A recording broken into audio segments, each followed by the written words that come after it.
The gift of love. Mary of Guelders was nervous and excited. She was about to marry James II, King of Scots, and become his queen.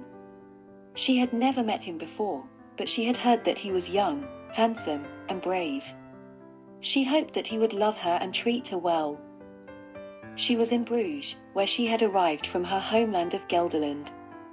She was staying at the palace of Philip the Good, Duke of Burgundy, who had arranged her marriage with James.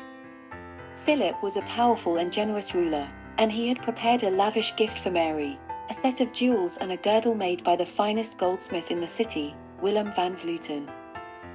Willem van Vleuten was proud and honored to work for Philip. He had been a goldsmith for many years, and he had mastered the art of creating luminous jeweled, glass, and metallic objects.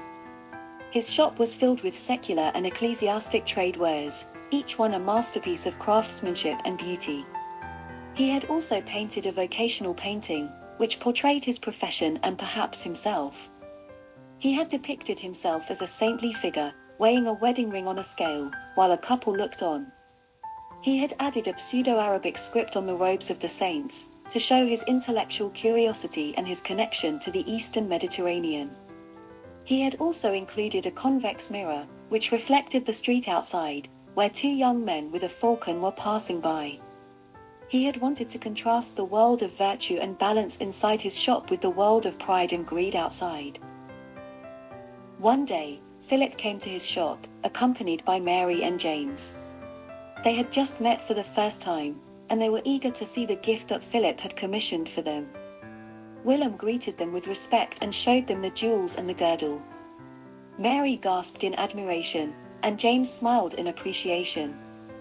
They thanked Philip for his generosity and Willem for his skill. They also noticed the painting behind Willem, and they asked him about it.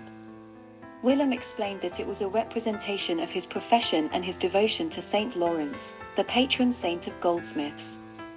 He also pointed out the mirror, and the two young men with the falcon.